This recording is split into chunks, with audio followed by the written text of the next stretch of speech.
Welcome to another episode of North Carolina Wine TV.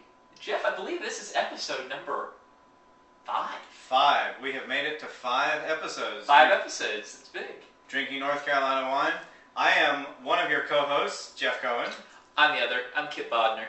And Jeff, we're doing food and wine today. Well, you know, we started drinking wine. We're talking about North Carolina wine. And wine by itself is not quite enough. So we figured... We want to take it up a notch, you know? That's right. We're ready to pair wine with food because that's how you drink wine. And that's how good we are. You know, we're just like, well, you know, wine's boring. So what we're having wine and pizza. We got some nice little local North Carolina pizza. So we're going to rock that.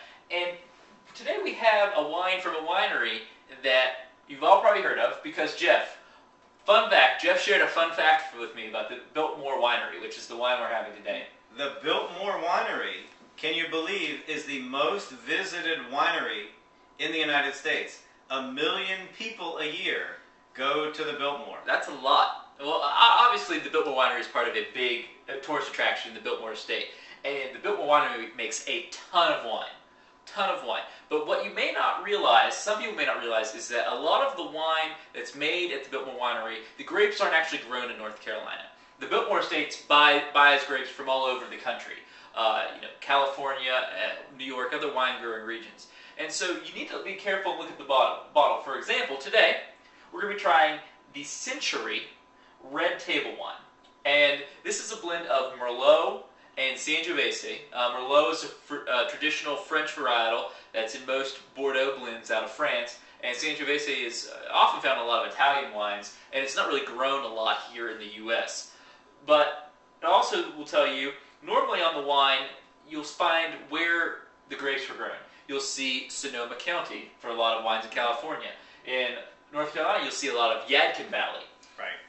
But they can also be said North Carolina red wine, which means the grapes tend to be grown in North Carolina. Or it could say American, which means it could have grapes from California, New York, North Carolina, all over the place.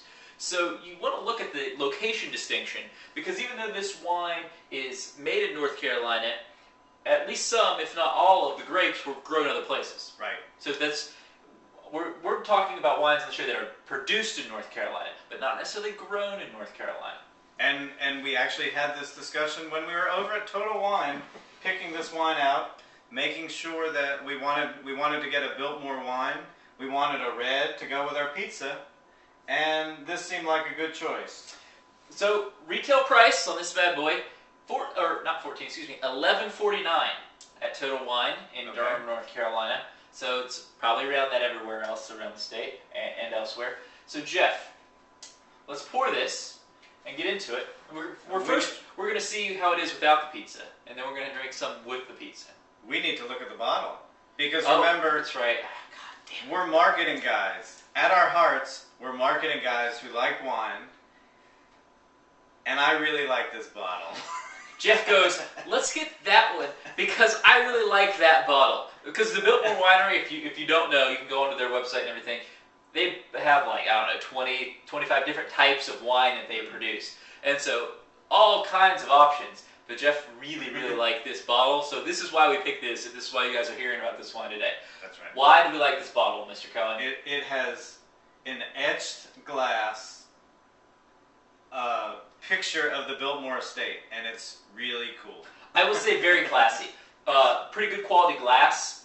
So you don't have like a really chintzy, thin glass bottle here. I mean, it looks like a very nice bottle of wine. It probably looks more expensive than an $11 bottle of wine. Right. Packaging is very top notch. I mean, they even did the barcode label etched. I mean, so the barcode label is not even a sticker. Pretty quality stuff. I mean, print. Huh? That's print. No, that's etched. It's etched. I promise. And so this is the wine, guys. We're gonna go into it and give it a go. Cohen, let me see your glass. Okay. And I will say also that the alcohol percent on this wine is 14.2%. Normally, the higher the alcohol in the wine, a little bit heavier the body. So this should have a decent body weight to it in terms of the thickness and consistency of the wine. We're going to take a look we're gonna see what we see. I'm seeing a pretty dark purpley wine. It does look like it has some body to it. Does definitely has some body. Definitely has some weight. What does it smell like, though? What does this really smell like, people? Tell me. Because as you're learning about wine, you get so much of your taste from wine from the smell of it. Most people that really love wine and really serious about wine, they'll tell you they can sit there and smell a glass of wine for like hours. So what do you think here? What are you feeling? I'm smelling some fruit. Definitely heavy on the fruit. I think some cherry, some red berries, some raspberries, strawberries kind of coming through. And there's a little bit of some woody. There's undertone. some oak. There's some oak going on. You can tell this spent some time in some oak barrels. Now the question is too much, because sometimes you can have that overbearing oak. Gary Vee calls it the oak monster on the show, but we're not him. We're just gonna tell you if it tastes like too much like wood. You know what I mean? Right. But overall, I mean, it smells pretty tasty. Mm-hmm. I have to say, it smells good. It's appealing. It's fruit with a little kind of toastiness to it. So let's see what it tastes like.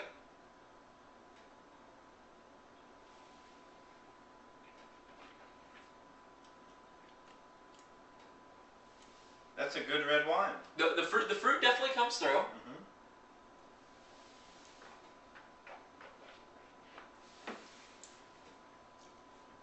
So the fruit comes through really heavy on the fruit, actually. Very cherry berry. I mean, I would call it on the mouth. Definitely dry. Yes. Back and sides of your tongue are definitely feeling the tannins. It is definitely a tannic wine. But I like it. It's not too tannic, not too bitter. It's very good, actually. I'm pleasantly surprised by this effort. The aftertaste is a little tannic and a little short for me. I mean, it's not an epic, I'm not going to tell you to go buy a case of this wine right now, but, for $11, I will say it's probably a lot better of an option than some of that, like, mass commodity wine crap that's out there, like the Cavett and, like, the Woodbridge and all that kind of crap that people buy for, like, $8 a bottle that really is terrible. So, I mean, it's a pretty good bottle of wine. And my question is, how's it going to go down with some pizza? I think it has to be better. It has to be better. Okay, so we're rocking some New York style pizza, mushroom and sausage. Yeah, that's what we got today. So we're gonna have a bite of pizza, if I can. Okay. Good pizza. Pizza's very good. Let's see how it works.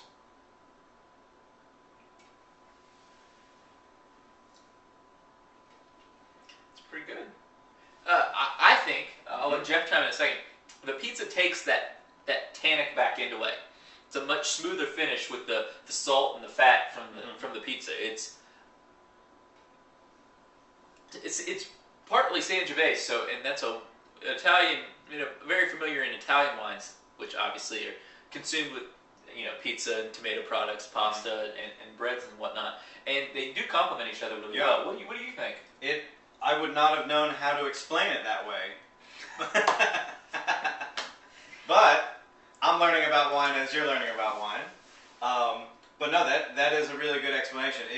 With the pizza, it is a little smoother. It does take a little bit of that bite away. It does, but it kind of makes the fruit seem more. This is a pretty good bottle of wine, guys. I mean, gonna be honest with you, one that I think you guys would definitely enjoy. I'll be honest with you, I'm blown away. I have to say this. This is the 5th show. We've actually liked 4 of the 5 wines. I was not expecting that at all. I thought we would dislike a lot of the wines because that's my misperception about North Carolina wine. And that's why we're doing this whole show. That's right. That's exactly why we're doing the show, because we were under the impression that North Carolina wines were pretty hit or miss, but we figured we'd go on this wine journey and learn about North Carolina wine. Right, and I will say I think this wine is slightly overpriced.